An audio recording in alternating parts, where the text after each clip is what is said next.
नमस्ते। उत्तर प्रदेश संस्कृत संस्थान की ओर से रघुवंशम का द्वितीय सर्ग के पाठ्य प्रणाली में यह है 7वां पाठ। हम इसमें 11वें व 12वें श्लोक का अध्ययन करेंगे। तो आइए चलते हैं। पहले मूल श्लोक का श्रवण करते हैं। धनुर्भृतोऽप्यस्य दयार्द्रभावमाख्यातमन्तः करणैर्विशङ्कैः विलोकयन्त्यो वपुरापुरक्ष्णाम् प्रकामविस्तारफलम् हरिण्यः। एक और बार सुनेंगे। धनुर्भृतोऽप्यस्य दयार्द्रभावमाख्यातमन्तः करणैर्विशङ्कैः विलोकयन्त्यो वपुरापुरक्ष्णाम् प्रकामविस्तारफलम् हरिण्यः। अब हम देखेंगे पद विभाग। धनुर्भृतः अपि अस्य दया आर्द्रभावम् आख्यातम् अन्तःकरणैः विशङ्कैः विलोकयन्त्यः वपुः आपुः अक्ष्णाम् प्रकामविस्तारफलम् हरिण्यः।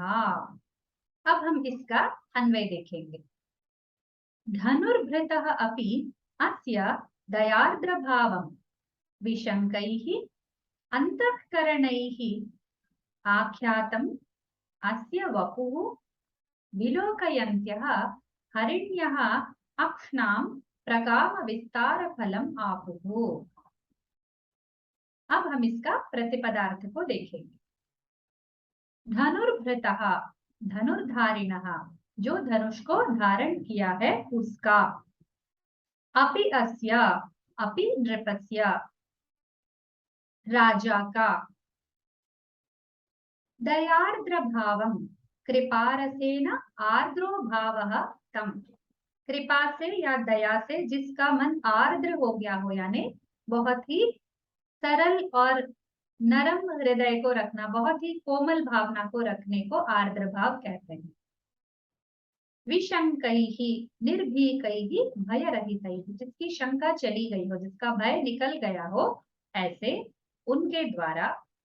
अंतःकरणैः चित्तैः, उनके मनों से। कौन से ऐसे कैसे मन है जो विशंकित हो गए हैं, जो भय रहित हो गए हैं, ऐसे मनों से के द्वारा। आख्यातम उक्तम व्यंजितम, बताया गया है, दिखाया गया है, जताया गया है। वपुः शरीर रूपम, वपुः का अर्थ होता है शरीर की आकृति या आकार। विलोकयन्त्यः पश्यन्त्यः, देखती हुई, ये स्त्रीलिंग है।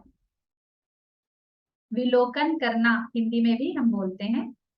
हरिण्यः मृगांगनाः, जो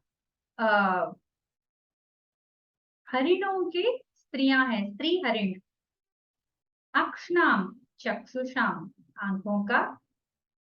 प्रकाम विस्तार फलम, अत्यंत विशालतायाः परिणामम, जितना चाहिए उतना विस्तार का फल यानी परिणाम। आपुः प्राप्नुवन, उन्होंने पाया। अब हम देखते हैं सरलार्थ को। धनुर्धारिणमपि तम आयान्तं विलोक्य यतो भीतानाम् अपि हरिणीनां मनसि भयमात्रमपि न जज्ञे अत एव ताः बुबुधिरे यद् अयं नृपः यद्यपि भीषणं चापं धत्ते तथापि अस्य अंतरात्मा कृपया द्रवीभूत इव। अत एव ताः नृपस्य मूर्तिम् आकर्ण विस्फारितैः स्वनेत्रैः निर्भयात् बहुकालं निर्भरं ददृशुः, तेन च स्वनेत्राणाम् अतिविशालतां सफलां चक्रुः। हुआ ऐसा कि वो धनुर्धारी होकर भी, कौन, दिलीप महाराज आ रहे थे, उनको देखकर जो हरिणियां हैं हरिण ऐसे प्राणी होते हैं जो बहुत डरते हैं। छोटे से शब्द ध्वनि हो जाती है तो उनको बहुत डर लगता है और उनकी आंखें ऐसे विस्तार हो जाती हैं और वो वहां से भाग जाते हैं। उनमें भी हरिण जाति की स्त्रियां होती है तो और भी वो भय को अनुभव करती हैं। पर इन राजा को देखकर उनकी आंखों से जो दया की भावना छलक रही थी, उससे उनका सारा भय चला गया। धनुष को देखकर ये राजा हमें मार सकता है, हमारी प्राणों को संकट हो सकता है, ऐसा पूरा भय उनका निकल गया। और वे उनको देखने लगी, एकटक देखने लगी उनकी तरफ। और उनकी ओर देखते समय उन हरिणियों की आंखें बहुत बड़ी हो गई हैं। अब हम इसका फलितार्थ देखते हैं। हरिण्यः चापधारिणः राज्ञः दयाभरितं रूपं पश्यन्त्यः आश्वस्ताः। चापधारी यानी धनुर्धारी जो राजा है, उनका जो दया से भरा हुआ रूप है, उसको देखकर वे आश्वस्त हो गए और समाश्वस्त हृदयैः ताः मृग्यः नेत्राणि पूर्णतया प्रकामं च विशालानि अकुर्वन्। और उनको देखने के लिए, उस दया का अनुभव और करने के लिए या उनके सुंदर रूप को पुनः अधिक समय तक देखने के लिए उन्होंने अपने नेत्रों को ऐसे विशाल कर लिया। तेना तासाम नेत्र विशालता लक्षणम सफलम जातम। तो ये कहते हैं कि हरिणियों की आंखें बहुत ही बड़ी बड़ी होती हैं, तो और भी बड़ी हो गई कि इससे बड़ी तो हो ही नहीं सकती, उतनी बड़ी हो गई हैं। ये इस पद्य का अर्थ है। अब चलते हैं व्याकरणांशों में। धनुर्भृतोप्यस्य, धनु प्लस भृतः प्लस अपि प्लस अस्य। धनु भृतः में रेफा संधि है, भृतोपि इसमें अकार प्रश्लेष हो गया है और अपि अस्या में गुण संधि हो गया है। अंतःकरणैर्विशंकैः, अंतःकरण इस शब्द में तो विसर्ग नहीं निकलता क्योंकि का से पूर्व विसर्ग का लोप नहीं होता है। करणैः विशंकैः मिलकर करणैर ऐसा बन गया है, इसलिए रेफ विसर्ग संधि है। वपुरापुरक्ष्णाम, वपुः आपुः अक्ष्णाम, वपुः प्लस आपुः वपुरापुः रेफ संधि, फिर आपुः अक्ष्णा आपुरक्ष्णा। अब हम समासों की ओर ध्यान देते हैं। धनुर्भृत जो धनुष को धारण करता है वह, धनुषः भृत धनुर्भृत। प्रकाम विस्तार फलम, प्रकाम विस्तार फलम, इसमें 3 शब्द है। विस्तारस्य फलम विस्तार फलम, प्रकामम विस्तार फलम प्रकाम विस्तार, प्रकामम यानी यथेष्टम यथेच्छ। दयार्द्र भावम, दया आर्द्र भावम 3 शब्द है। कृपारसेन आर्द्रः भावः अभिप्रायः यस्य तद्दयार्द्र भावम। जो दया से भरा हुआ भावना को रखता हो, ऐसा दया से आर्द्र यानी उससे बहुत नरम हो गया हो, जो कोमल हो गया हो, ऐसा। अब हम इसमें साहित्य आदि विशेषों को देखते हैं। इसमें है सहज अलंकार। ये अलंकार उससे संबंधित है जो हरिणियां हैं, वो सहज ही उनकी आंखें बड़ी बड़ी होती है तो और भी बड़ी हो गई है, ऐसा जो उनकी विशालता का इसमें विवरण करना, वर्णन करना, इसको सहजालंकार कहते हैं। कालिदास जी सहजालंकार का भी बहुत सुंदरता से प्रयोग करते हैं। राजा नाम यह दुष्टदंडनम शिष्टरक्षणम करो, राज्ञः केवलम क्रूरजंतवः एव बिभ्यति न पुनः साधुजंतवः। ये दिलीप महाराज मनुकुल से हैं, इसीलिए इनकी जो श्रेष्ठता है राजाओं में, क्षत्रियों में, ये बहुत श्रेष्ठ है। किनको कब डराना है, कितना डराना है और किनको नहीं डराना है, किन्हें अभयदान देना है, वो उसमें पूरी भिन्नता करते हैं, उसमें फर्क करते हैं। तो दुष्टों के लिए वो बहुत ही भय को पैदा करने वाले, और जो शिष्ट है, जो अच्छे लोग हैं, उनके लिए वो कोई भय नहीं देते, अभय देते हैं, ऊपर से उनको आश्वासन भी देते हैं अपने केवल शरीर के मूवमेंट्स से। शरीर की चेष्टाओं के द्वारा वे ये दिखाते हैं कि जिष्टों के प्रति जो हिरण्य है वो किसी का हानि नहीं करते हैं, तो इसीलिए उनके लिए ये दया रखते हैं, और जो क्रूर जंतु हैं केवल उनके लिए भय को पैदा करते हैं। और राजाओं का ऐसा महलों में बैठना नहीं होता था, वो जानवरों को मारने के लिए वनों को जाया करते थे। राज्ञः स्वरूपं पश्यन्तीनां तासां नयनानां वैशाल्यं परमावधिकं प्रमाणम् आप्नोति। तेऽपि साश्चर्यं विलोकनेन इतोपि वैशाल्यं प्राप्तवती। जो हरिणों की नयने हैं, उनके नेत्र हैं, वो पहले से ही विशाल है, पर इनको देख देख कर देखने की लालसा जो उनमें पूर्ण हो गई थी, और आश्चर्य भर गया था कि कितने सुंदर राजा है। उनको देखने के लिए उनकी आंखें बड़ी हो गई, परमावधि को प्राप्त हो गई, इससे बड़ी हो नहीं सकती, ऐसी स्थिति को पहुंच गई। कितना सुंदर श्लोक है। अब हम आगे चलते हैं 12वें श्लोक में। पहले मूल श्लोक को सुनेंगे। सकीचकैर्मारुतपूर्णरन्ध्रैः कूजद्भिरापादितवंशकृत्यम् शुश्रावकुञ्जेषु यशस्वमुच्चैरुद्गीयमानं वनदेवताभिः। पुनः सुनेंगे। सकीचकैर्मारुतपूर्णरन्ध्रैः कूजद्भिरापादितवंशकृत्यम् शुश्रावकुञ्जेषु यशस्वमुच्चैरुद्गीयमानं वनदेवताभिः। अब इस श्लोक के पदों को अलग अलग देखने का प्रयास करेंगे। सह कीचकैः मारुतपूर्णरन्ध्रैः कूजद्भिः आपादितवंशकृत्यं शुश्रावकुञ्जेषु यशः स्वम् उच्चैः उद्गीयमानं वनदेवताभिः। अब हम इसी का अन्वय देखते हैं।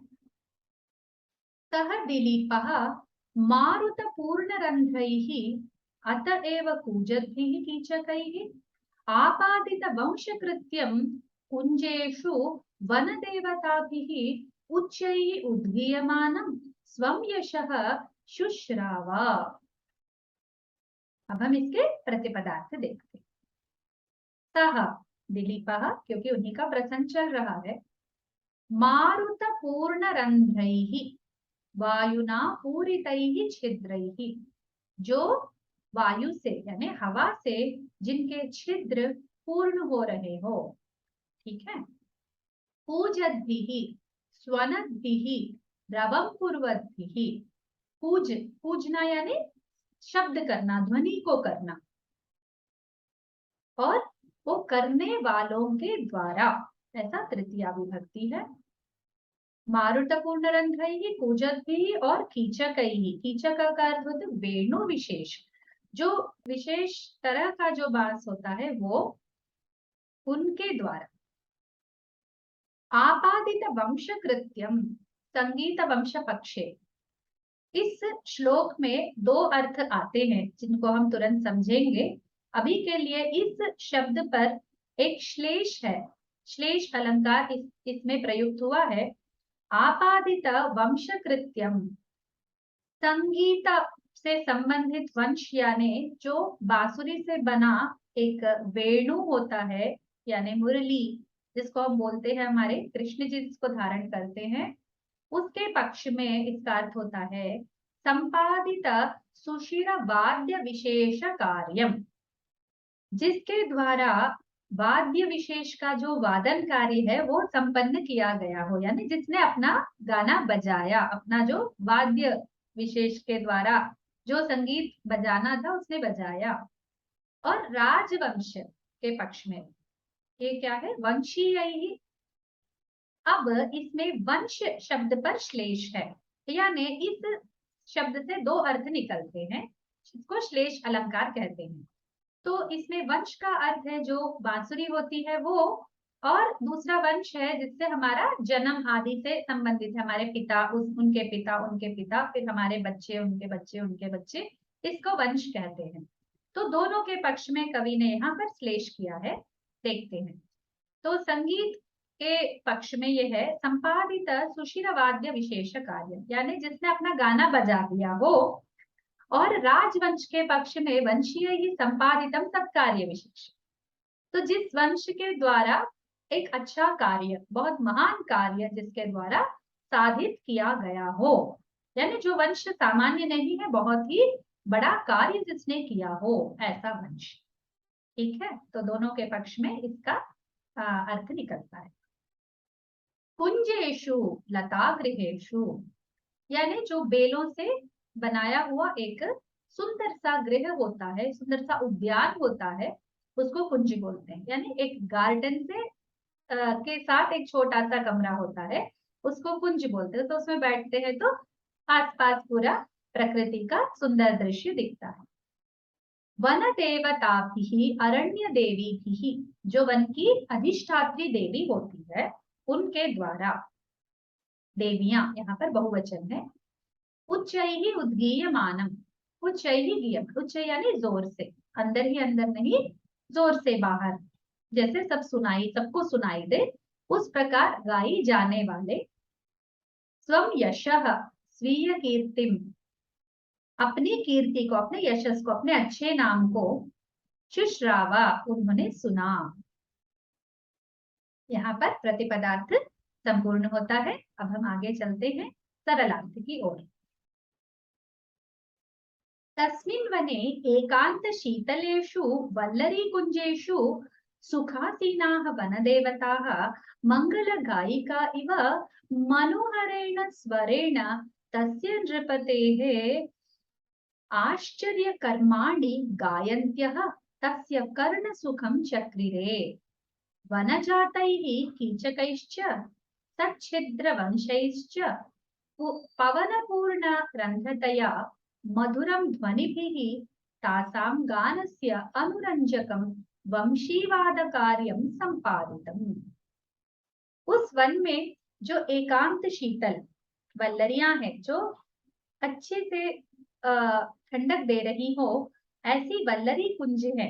यानी कुछ जगह पर इतने सुंदर है सब वल्लरियां, यानी बेल इतने अच्छे वहां पर हो गए हैं कि वहां पर ऐसा लगता है कि वन देवताएं, जो आंखों को नहीं दिखती है पर वो एक देवता शक्तियां जो होती हैं, वो आके वहां पर विश्राम कर रही हो, सुख से बैठ गई हो, और मंगल गायिकाओं की तरह, यानी कि मंगल गाना गीत गाते हैं, उन गायिकाओं की तरह मनोहर स्वरों में, बहुत ही सुंदर स्वरों में उस नृपति का, यानी उस राजा का आश्चर्य कर्माणी, उसके जो आश्चर्य पैदा करने वाले जो उनके कार्य है, राजाओं के कार्य है, उनको गा रही हो। ऐसा गाकर जो सुनने वाला है उसको आनंदित कर रही हो, ऐसा लग रहा था। वो क्यों लग रहा था ऐसा? वनजातैः कीचकैश्च, इस यहाँ पर उसका समाधान है।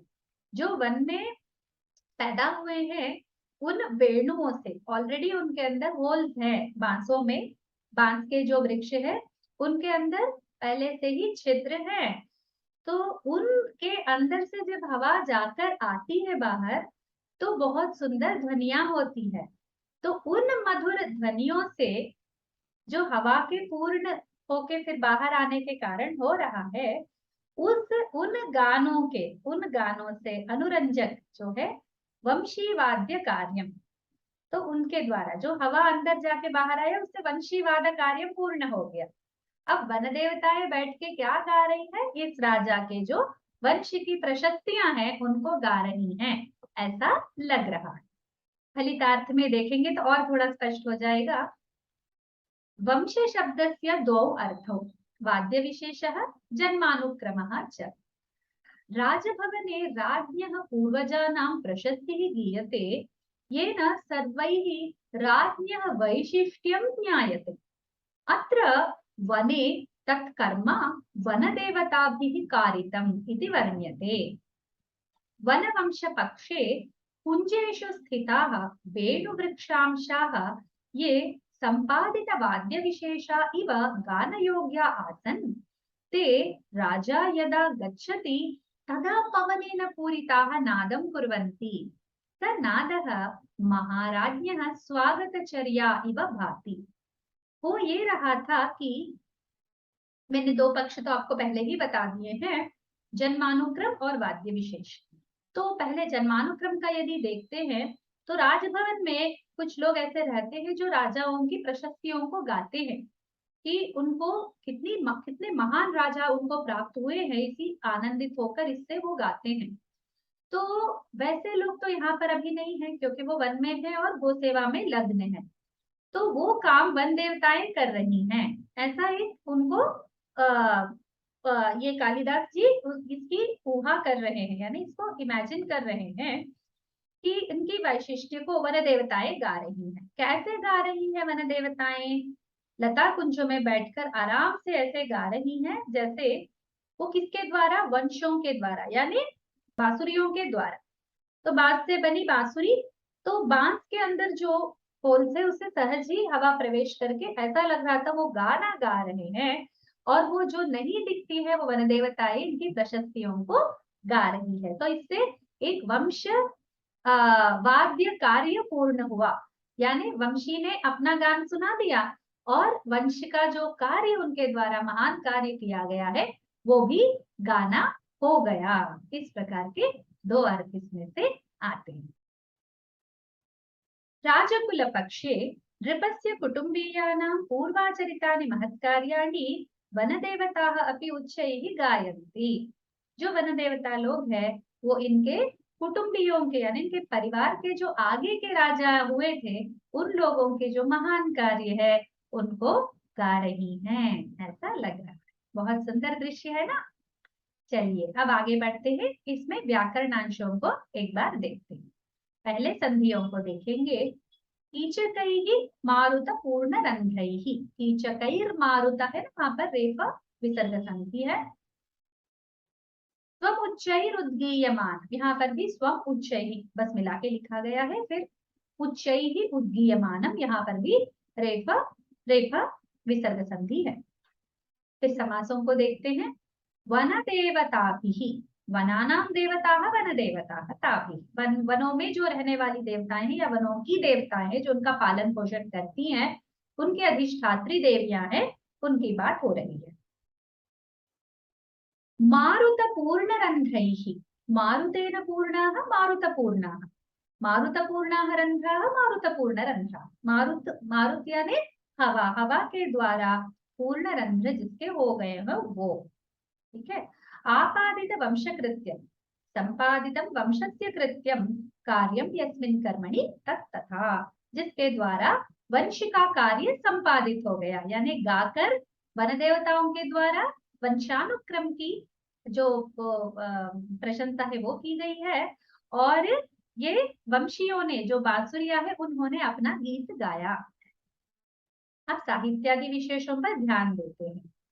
पवनेन पूर्णाः वेणुतरवः नादान् कुर्वन्ति, सहज घटना इयं, तस्यैव नृपपक्षे वंशानुचरितगानमिव उत्प्रेक्षितं कविना। इसमें दो अलंकार है, श्लेष और उत्प्रेक्ष, क्योंकि ये ऊहा की गई है।